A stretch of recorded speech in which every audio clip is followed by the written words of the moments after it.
We had vintage, Hank Aaron's, Mantl's, priceless stuff, you know, stuff that my dad gave me. Friends, we're going a little Blair Witch Project today on the video. Bear with me today as we're talking about card shops or sports card stores, Pokemon stores, now becoming jewelry stores.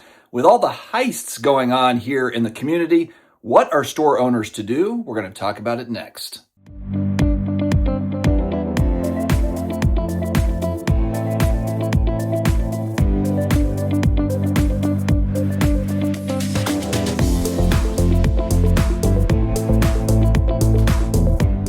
Welcome back to another episode of the Sports Card Dad. Sorry again, we are literally just flying by the seat of our pants. Did we reinforce the takeoff ramp? No, we didn't have time. Cool.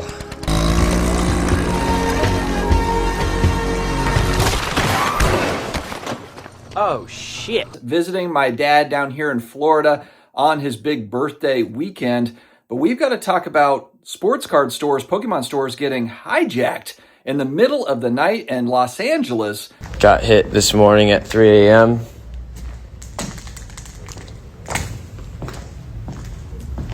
Display cases smashed in. Everything's gone from those three. Not a coincidence on CollectCon weekend. Person was wearing all black hoodie. I'll be releasing some video surveillance later on.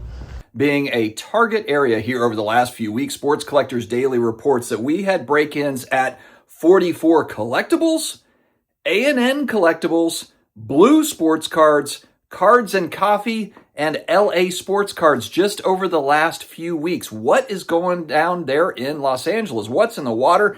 Security is always a tough topic. I'm almost wondering, in honor of the late Kobe Bryant, did they release black mambas out there at nighttime when they shut up the store? Something like a black mamba venomous snake to get you going in the middle of the night if you're a burglar? Why not? Why not give it a try? But seriously, I'm wondering how many stores are going to move towards armed security in the evening. I mean, how much does an armed guard cost? Is it 70 grand, 80 grand, just an overnight guard, 80 grand a year?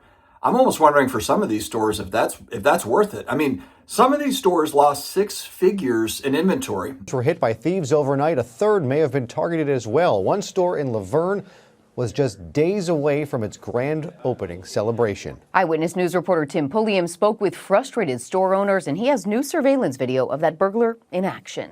And the problem with stuff like Pokemon boxes, like booster boxes and stuff, it's not serial numbered. So once it's gone, you can't really say like, oh, that's my booster box of Pokemon cards. It all looks the same. And with sports cards, it's very similar. Even if they're graded cards, a lot of times they get cracked out of the cases so that now they're ungraded, and then it's tough to find them in the ecosystem. It wasn't that long ago. How long ago was the Dallas card heist, where literally like 7 figures of cards walked out of that show, graded cards, and nobody knows what the heck is going on with that? No, I've not heard any updates on the Dallas card heist. Going back to the Dallas card show, what, a year ago or so? Year and a half ago? We've been talking on the channel about how this is literally like carrying around diamonds these days with the price of cards and boxes, new products. It is like owning a jewelry store. You would think that they have zero security at these stores. No, there's cameras everywhere. I think that with LA Sports Cards, they literally like cut through a door or a gate to then get to the front door. I mean, it wasn't easy for them to be able to get through. So this is very organized type stuff. These are folks that know what they're doing, and Los Angeles seems to be a target area here recently. But even in my local store in North Carolina, there are a couple of Pokemon stores that are within 20 miles of me. Both got broken into. So it's not just a Los Angeles thing. You hear about this nationwide, and it's concerning. Between people stealing cards at card shows, stores being broken into, what is going to be done about this heading into 2026? I've interviewed over the last year Rob Veras at Burbank Sports Cards. They've dealt with their own stuff at their store previously. Then Brian at Tampa Sports Cards also had a break-in. So for a lot of these stores, it almost feels inevitable. But I guess the big question is heading into 2026, what's being done? What are you doing as a store owner to try to thwart these things from happening? He just opened the store 4 months ago. I'm angry, hurt, you know, it just sucks. You know, putting so much time into something to have it, you know, just swiped away, just like that is, it's heartbreaking.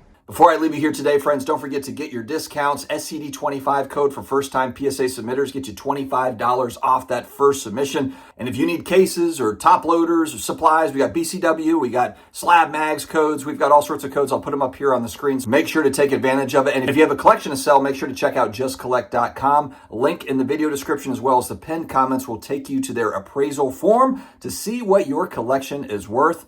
Guys, let me know your thoughts on card store security. Is this something that we should be taking more seriously? Is it something that, you know what, this is just hitting a small number of stores? It seems to me that I just keep hearing more and more about this, and this isn't a brand new thing. I mean, stores have been getting broken into for years, decades, but in 2026, is there going to be some sort of foolproof security plan? Will store owners be moving more towards physical security overnight at least? Because it seems like a lot of this stuff happens at 2, 3 a.m. in the middle of the night, smash and grab, and then these guys are gone. And with these cases in LA, Sports Collectors Daily, in their report going back, about 7 or 8 days ago now, they are showing that no arrests have been made. Even with 3, 4, 5 stores getting hit. I don't know if it's the same people. Maybe they're still trying to figure that out. Figure out, is it the same folks that are hitting all the same stores?